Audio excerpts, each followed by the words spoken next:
তো গতকালকে যে ঘটনাটা হয়েছে এজন্য এই হাদিসটা বললাম, একটা মানসিক ভারসাম্যহীন ব্যক্তিকে ঢাকা বিশ্ববিদ্যালয়ের মতো এরকম একটা সুনামধন্য একটা বিশ্ববিদ্যালয়ের স্টুডেন্টরা একটা হলের মধ্যে হোস্টেলের ভিতরে ওই ছেলেটাকে, মানসিক ভারসাম্যহীন ছেলেটাকে পিটিয়ে হত্যা করলো।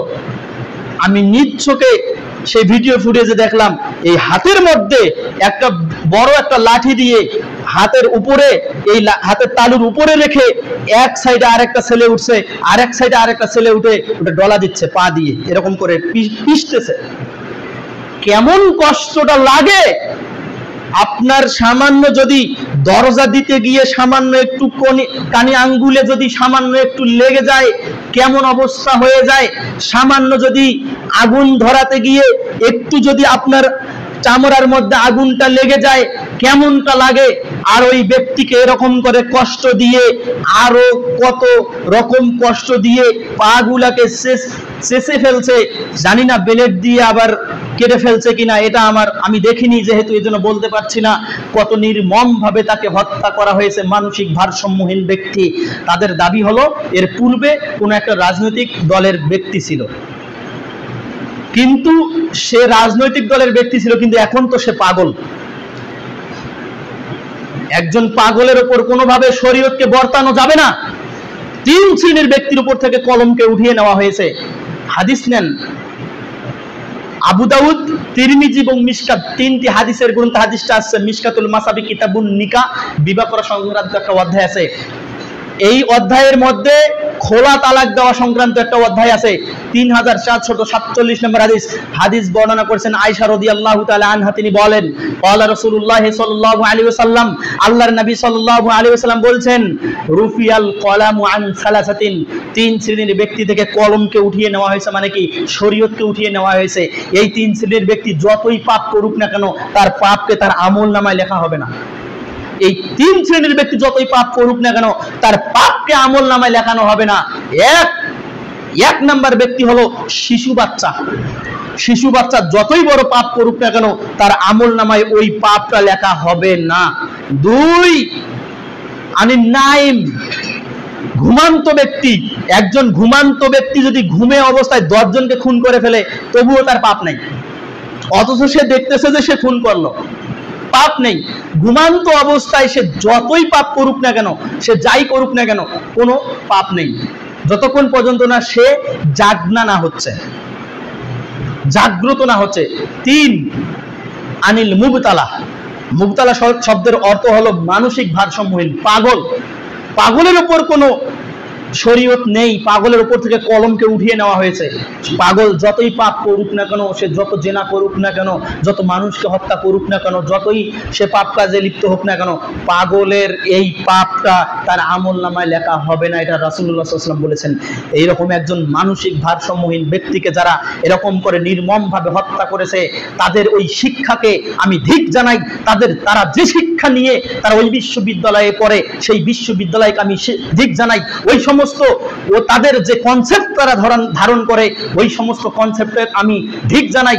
কি শিক্ষা অর্জন করলো, যেখানে রাসূলুল্লাহ সাল্লাল্লাহু আলাইহি ওয়াসাল্লাম বলতেছেন যদি কোনো ব্যক্তি একজন মানুষকে হত্যা করে তাহলে সে সারা পৃথিবীর সমস্ত যেন মানুষকে হত্যা করলো। আর যদি কোনো ব্যক্তি একজন মানুষকে বাঁচিয়ে দেয় তাহলে সে যেন সারা পৃথিবীর সমস্ত মানুষকে যেন সে বাঁচিয়ে দিল। এই বিদ্যা যার ভিতরে নেই, এই ন্যূনতম বিদ্যা যার ভিতরে নেই, তাকে আমি শিক্ষিত কিভাবে বলি? আজকে আমার ওই কথাটাই, যদিও বা আমি এই কথার বিরোধী, তবুও আমি বলতেছি, রবীন্দ্রনাথ ঠাকুর বলছিল যে মূর্খের দেশে কিসের আবার বিশ্ববিদ্যালয়। যদিও বা এই কথার আমি 100% বিরোধী, তবুও আজকে এই কথাটা আমি মেনে নিচ্ছি যে মূর্খের দেশে আবার কিসের বিশ্ববিদ্যালয়। কি বিশ্ববিদ্যালয়ে পড়াশোনা করলো আমার এই সন্তানেরা, যে বিশ্ববিদ্যালয়ে পড়াশোনা করার পর তাদের হিতাহিত জ্ঞান নেই, যে বিশ্ববিদ্যালয়ে পড়াশোনা করার পর তারা জেনাকে জেনা মনে করে না, যে বিশ্ববিদ্যালয়ে পড়াশোনা করার পর যারা হত্যাকে হত্যা মনে করে না, যে বিশ্ববিদ্যালয়ে পড়াশোনা করার পর যারা সুদকে সুদ মনে করে না, যে বিশ্ববিদ্যালয়ে পড়াশোনা করার পর এরকম পাপকে পাপ মনে করে না, এই বিশ্ববিদ্যালয় কেন, এই বিশ্ববিদ্যালয়কে এখনো ভেঙে চুরমার করে দিতে হবে। এই বিশ্ববিদ্যালয়ের কোনো প্রয়োজন নেই। যে বিশ্ববিদ্যালয়ে পড়াশোনা করার পর স্টুডেন্ট সে নিজে ভারসাম্যহীন হতে পারে না, নিজের আকল দিয়ে সে চলতে পারে না, কি বিশ্ববিদ্যালয়ে সে পড়াশোনা করলো? মনে রাখতে হবে, পড়াশোনা করলে শিক্ষিত হয় না। বিসিএস ক্যাডার হলে তাকে শিক্ষিত বলা হয় না, মাস্টার ডিগ্রি অর্জন করলে তাকে শিক্ষিত বলা হয় না।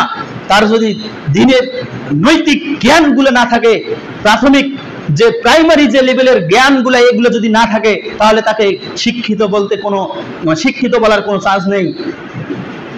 রাসূলুল্লাহ সাল্লাল্লাহু আলাইহি ওয়াসাল্লাম যে কথাগুলো বলে গিয়েছেন আজকে সেটা প্রতিফলিত হচ্ছে। আব্দুর রহমান আল আরিফি নামে একজন সৌদি আরবের গ্র্যান্ড মুফতির কথা বলছি, এখনো বেঁচে আছেন। আপনার নেটের মধ্যে সার্চ দেবেন আব্দুর রহমান আল আরিফি লিখে, ওনাকে দেখতে পারবেন। ওনার বই, অসংখ্য বই রয়েছে। আর সবচেয়ে চমৎকার যে বইটা, সে বইটার নাম হলো আন-নিহায়াতু আলাম, পৃথিবী ধ্বংস অর্থাৎ মহাপ্রলয়। বাংলাতেও এই বইটা পাবেন, মহাপ্রলয়।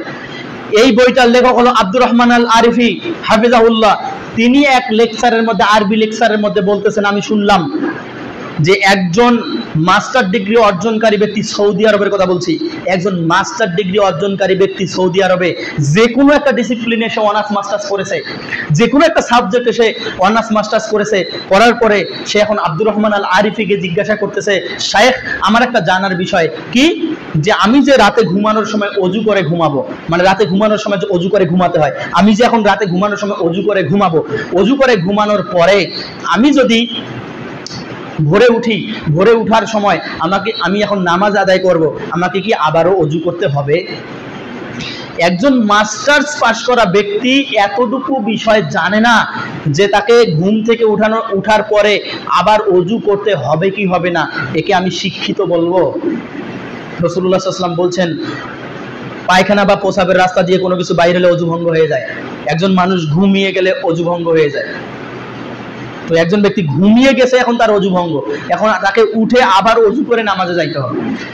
তিনি বলতেছেন, এজন্যই রাসূলুল্লাহ সাল্লাল্লাহু আলাইহি ওয়াসাল্লাম বলছেন, শেষ জামানায় মানুষ